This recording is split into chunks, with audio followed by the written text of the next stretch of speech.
We are in the fourth week of a series that I've called Don't Believe It.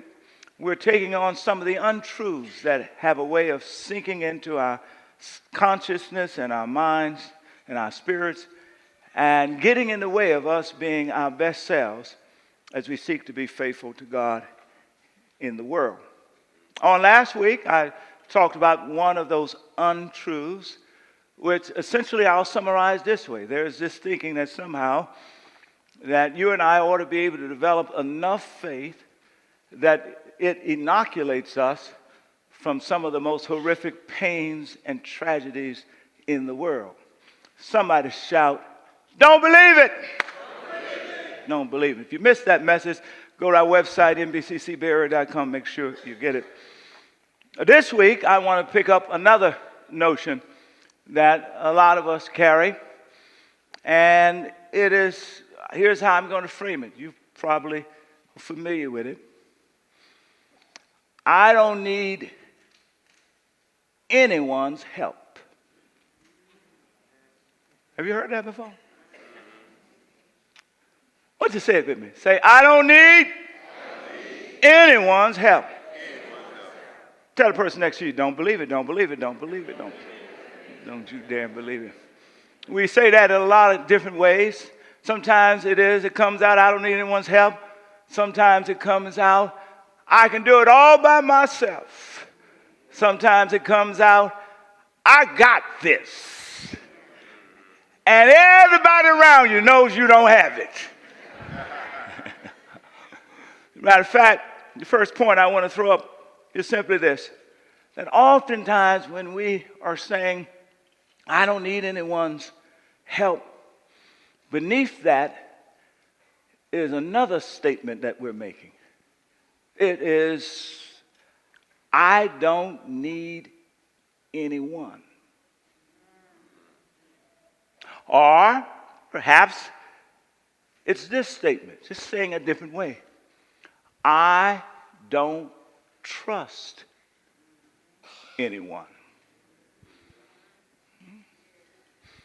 Now, there's a variety of ways in which we say these things, but more often than not, the primary way in which we say, I don't need anyone's help, is through our actions, right? It is the extraordinarily capable CEO or boss, a team lead, either at work or maybe even here at church, who does not have the capacity to delegate. It's your way of saying, I don't need anyone's help. Or it's that student, that bright and brilliant student who zooms through most of his or her classes, except for every now and then they may run up on a problem or a challenge in math or science that is too complicated for them to work through, and yet they still will not go to their professor's office and ask for help. Or it's that colleague that you know so well. She is always ready to help and to serve you, but she or he never asks for anyone to help them. Or perhaps it's the spouse whose marriage is falling apart, or the addict whose life is falling apart, and neither of them have the capacity to cry out for help, to go see a therapist, to get into a program, and some of them are you sitting right here. The mantra within you is, I got this. I can fix this. I can figure this out. And I think God is saying to somebody here today, or perhaps listening by video, there are some things in your life that you will not be able to figure out by yourself. There are some things in life that you will not be able to fix on your own. There are some things and some challenges that you will need others, shout others, to help you. As much as you want to believe, you can't make it through this life by yourself. So say to the person next to you, just pick somebody on the right or left, say, I need you. See, that was hard to say, wasn't it? It was so hard. I could feel it in the building. I could feel it in the building. Now pick somebody else. Turn to somebody else and say, hey, you need me. That's hard to hear. It's hard to hear. It's hard. We're in the West. We've been taught we don't need nobody. How does this happen? How does this psyche come upon us? Well, one of the ways it happens is that oftentimes it is the byproduct of broken relationships and broken trust in our past. Let me walk through it by talking about Job. You know, we've been looking at Job and his friends for the last couple of weeks. And for those of you maybe just joining us for the first time, let me recap quickly. First 2 chapters of Job tells us that Job starts off being a wealthy, extremely successful, great man of faith. And out of nowhere, calamity upon calamity strikes him. He loses all 10 of his kids to death. He loses his wealth. He loses his health. He's hanging on merely by a thread. And then from chapter 4 to chapter 31 roughly, we're told about these 3 friends that come, and they really are his friends. They really do love him. They have come to be of help to him. They sit with him. They weep with him. The problem is, they then try to help him find some healing by speaking out of their misconceived worldview that essentially says, Job, if all this is happening to you, you must have done something wrong. You know, in other words, Job, it's your fault that all this is happening to you. Job, you know, in other words, you're the victim, but the victim is the source of his or her own victimization. Now, as quiet as it kept, and we don't often talk about it, the fact of the matter is, some of us have heard this in the church. That's why some people back away from the church, because some person who really is trying to help you wounds you by talking about stuff they don't know what they're talking about.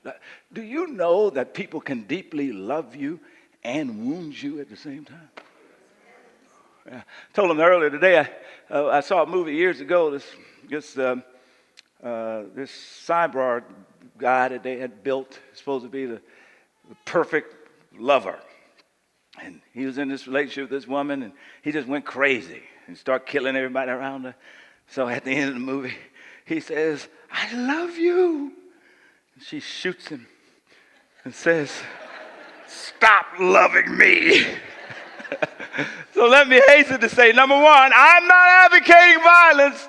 Don't you dare walk out here and shoot somebody and say, well, the pastor said.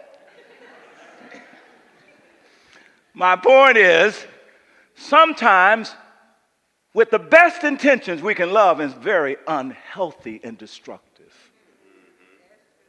ways. That's the kind of thing that causes people to step back. It's the kind of thing that crushes our ability to trust and makes us say, hey, I'll just do it on my own. We see this in Job's life. Let me just walk you through some of the challenges that his friends were saying, trying to help him in the name of love. You know that Job was a successful businessman.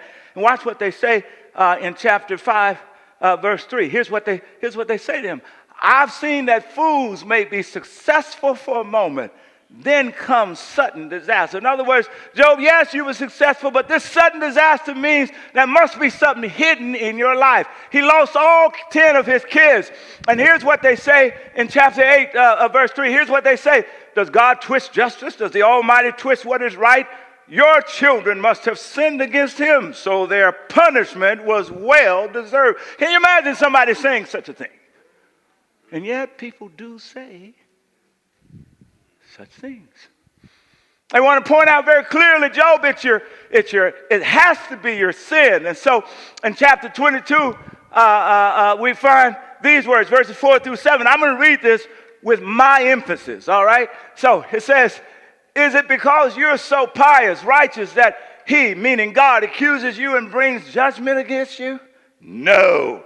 It's because of your wickedness, Job, There's no limit to your sin. Man, why don't you just get with it? For example, listen, they're going to make up things. I don't know what you did, but you did something, right? For example, you must have lent money to your friend and demanded clothing as security. Yes, you stripped him to the bone. You must have refused water from the thirsty and the food from the hungry. Yeah, that's what it is. I know it was something.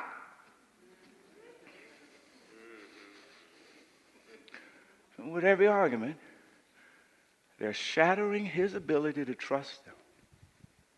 They're driving a wedge between him and them. And they make Job a prime candidate to say, I don't need anybody's help.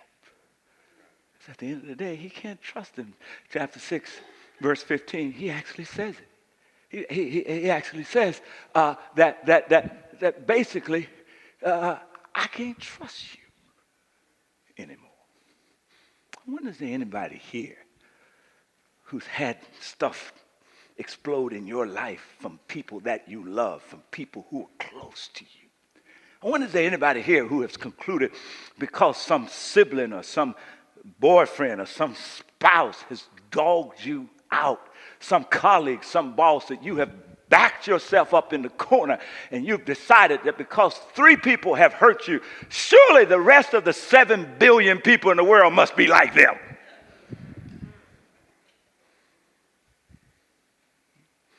And so you say, I don't need anyone's help.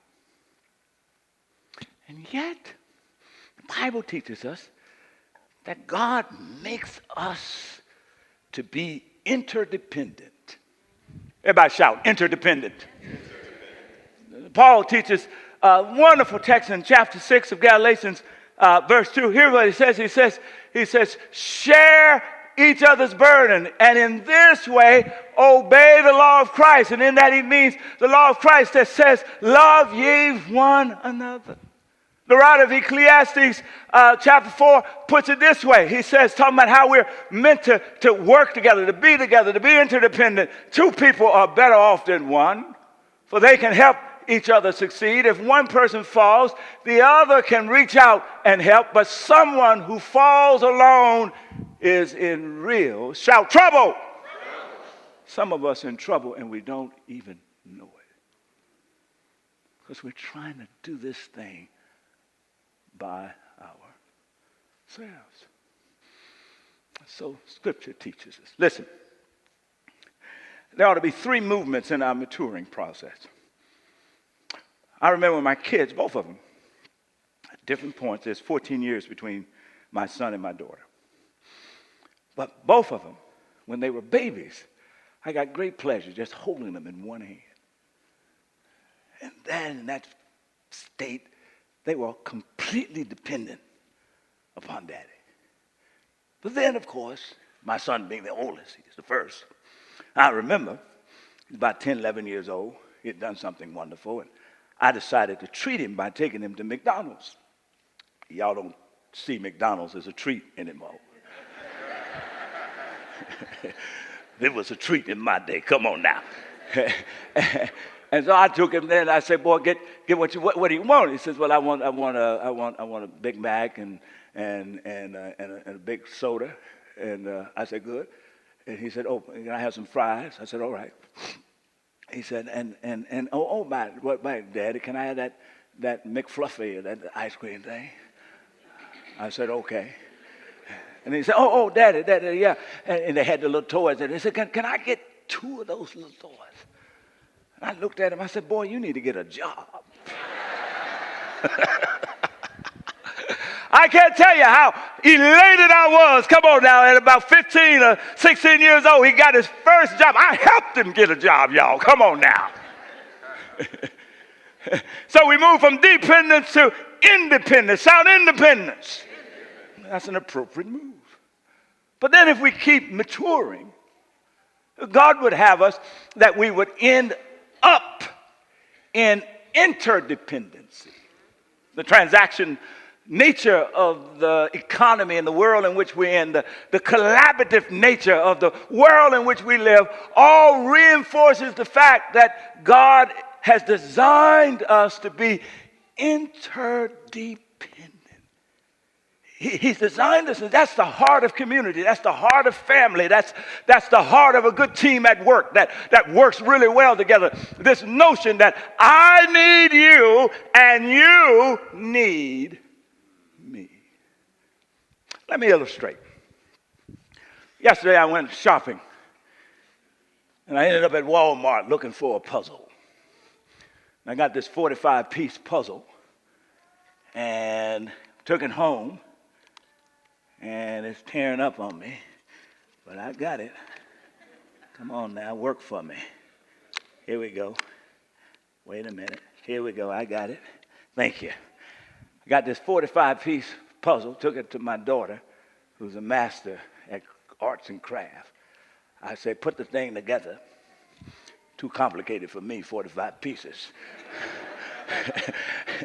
Put some glue on the back of it, put it on this thing, and I'm going to bring it to this display.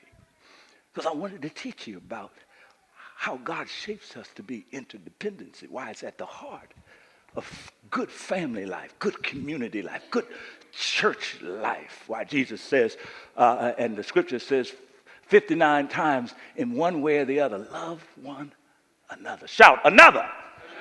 Another. When I look at this puzzle piece, I think about you. Tell the person next to you, he's talking about you, not me, but you. When I look at this puzzle piece, I think about me. The first thing that comes to mind as I look at this puzzle piece is that it has holes in it. You see the holes? See, the reality is you have holes in your life. I've got holes in my life. Tell the person next to you, did you know you have holes in your life?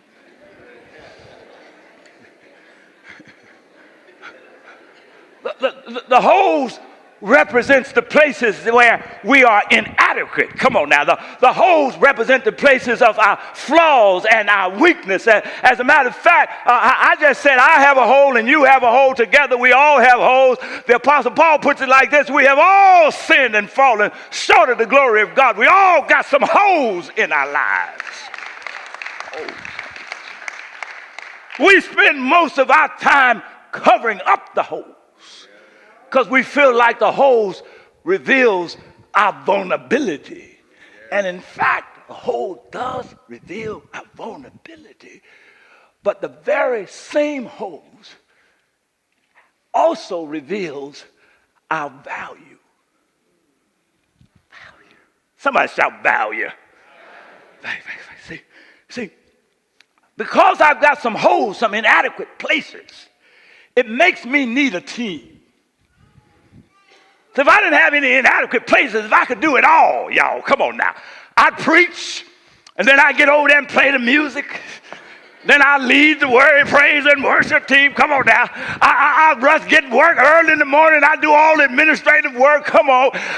And all of that. But thanks be to God, I've got some holes. It means I need a team. Because where my holes are, that's where somebody else is able to shine. I always talk about Pastor Tilden and I. We're such great colleagues and such great partners because I'm big picture, abstract, big vision. Pastor Tilden is details, logistics. And when you work it together, because where I have a hole, he has a strength. Where you have a hole, somebody else has a strength. And if you can get beyond this notion, I don't need anybody to help me, then you can discover, come on now, the power of this piece. Number one is it's relatable. Shout relatable. In other words, it can dialogue with all the other pieces because they all got holes. Come on. Number two, the holes make it relational. Shout relational.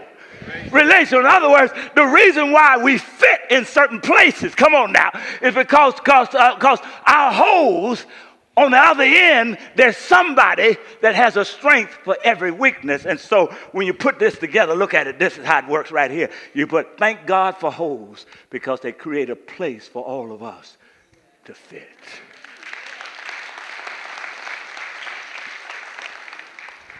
Unless you cover your hole up. So Jesus is made us to be interdependent. Lastly, as I back into this last point, well, okay, so you say, I acknowledge it. You say, I have trust issues. You have trust issues. We have trust issues. How might God help me with my trust issues? I love how y'all ask your questions because it allows us to back into what for me on the surface is a strange text. Verse 7 of chapter 42, you think God's about to straighten out these fellas. You know, you think and in fact, he is going to straighten them out, but not the way you think he is. In verse 7, he says, look, you guys, Eliphaz and your friends, you've made me angry because you've spoken, what you've said about me is not accurate, as Job has discussed. Watch it. So now you're waiting for the thunder and lightning. Because they said some pretty mean things. Watch this. An unusual text. There's a tradition behind it. Verse 8 and 9. So watch what he says to them. So take 7 bulls and 7 rams, 7 represents complete, and go to my servant Job and offer a burnt offering for yourselves. Job, he's just put in the priest position. There's no mention of priest before this context. My servant Job will pray for you, and I will accept his prayer on your behalf. And I will not, shout grace. I will not treat you as you deserve. For you have not, let me remind you again, you have not spoken accurately about me as my servant Job.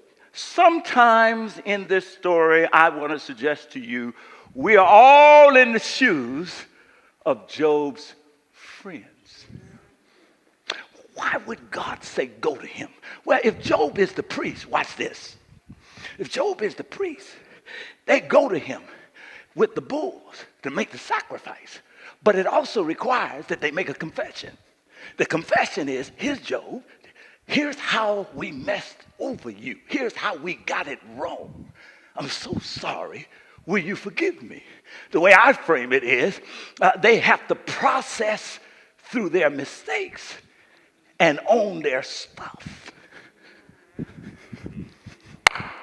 Somebody say, get ready. Watch this now, because I got to go somewhere. Here it is. I got to go back to the puzzle. Watch this. This puzzle piece is the right puzzle piece for this puzzle. This place right here, where I put it, it's the right place. You and I know it fits. Does it fit? However, if I turn it and try to put it in, it won't. If I turn it this way and try to put it in, it won't. Is it the wrong place? No. Is it the wrong piece? No. Does it not fit? Yes, it fits. What's the problem? The alignment is off.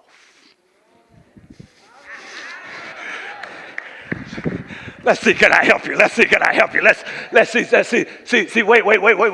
wait. Somebody, come on now. You got a job and you thought it was your dream job, but now you're on the job and stuff's going wrong and it's all around you and you're thinking, I don't fit. Come on now, I'm in the wrong place. No, baby, come on now. It's the right job, but the alignment of your heart is off. That's why you're not fitting. Come on. Yes, she is the one. Yes, he is the one. You made the right choice getting married, but the problem is the alignment of your heart is off. Yes, you ought to be raising that child, but the challenge is your heart's alignment is off. Oh my God, yes, that career you should be pursuing. You are at the threshold of your purpose. You're about to cross over in your destiny, but there's a blockage. What's the block? It's not God. What's the block? It's not the devil.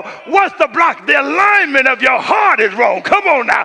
Why? Because Because you have not, watch this, processed through your past pain. Come on now. Nor assumed your responsibility. Therefore, you haven't grown. Your heart, watch it, your heart is hard when it ought to be sensitive.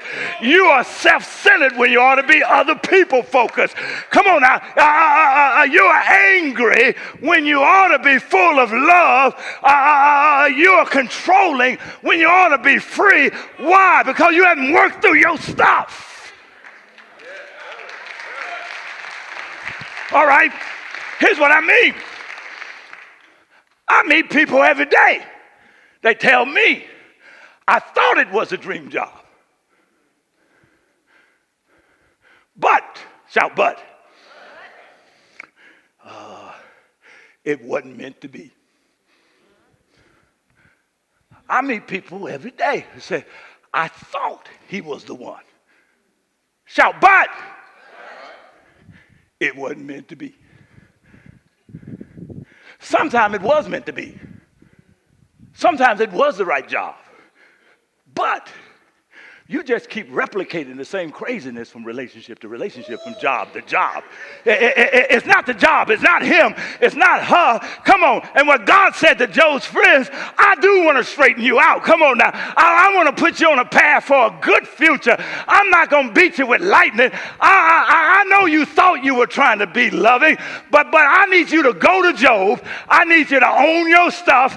I need you to be honest about where you missed it, so that down the road, when you run into another Job, you'll know how to handle it. Come on. You'll know how to talk. You'll know what questions to ask. You'll know how to be humble in his presence. And that's how I straighten you out for your destiny. Yeah.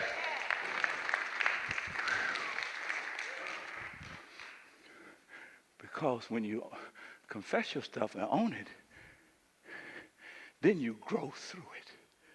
And you got the lesson to apply forward. Whew. Y'all listening to me? Some of y'all, you're at the right place. You're the right piece. You just got to get your alignment right. Because when the alignment get right, then you're going to have a perfect fit. Give God a hand praise. You know that's...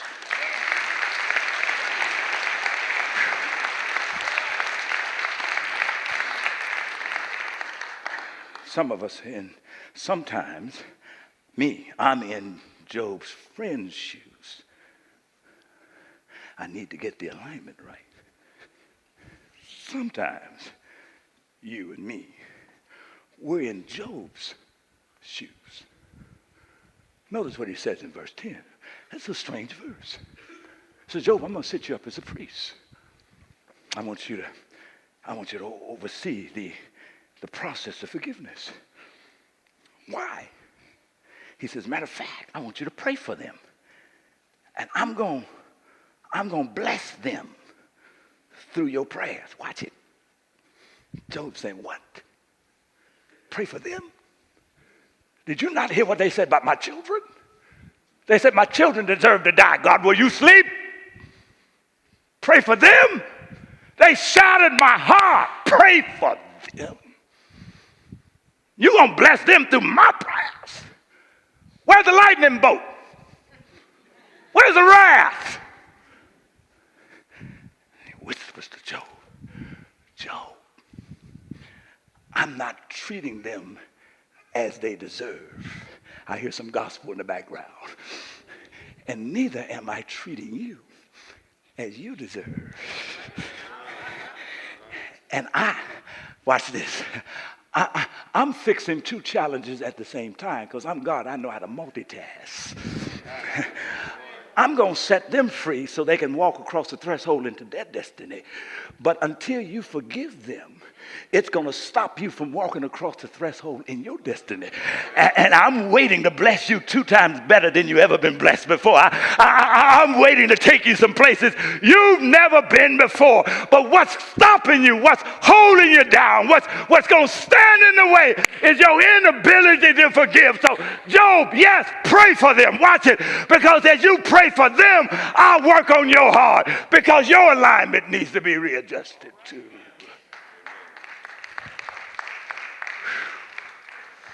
some of you can't go forward because unforgiveness is standing in the way. It's keeping you replicating this disposition of I can't trust anybody. Whew. I said practice forgiveness. Watch this. Shout with humility. Why? I've been pastoring for 30 years all over the country, and I found this to be true.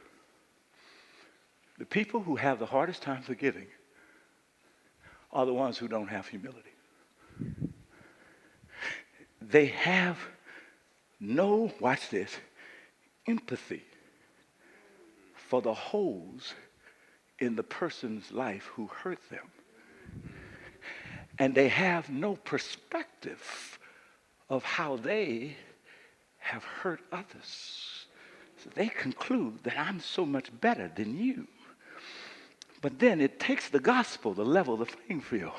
Because when he says, I'm going to give you what you don't deserve, oh, that just makes me think of the Son of God, Jesus, who became flesh and came among us. Why? And we beheld his glory. The glory is the only begotten of the Father. And Paul says we are saved by grace. Come on now. Not through anything that we do, but through his. So what are you saying? At the end of the day, watch it. He says, it's your sin. This is what makes Christianity work, if you get it. It's your sin that put Jesus on the cross. But he says to you, don't worry. I died for you because you're worth it. And I'm not going to let your holes get in the way of my purpose. Come on now. And so when we get that in our spirits, that we're all filthy rags before God, we can have humility. And we can see the holes in other people's lives. And we start praying that God fill those holes. And as we pray for that, he sets us free for our own destiny. Give God a hand praise. That's it.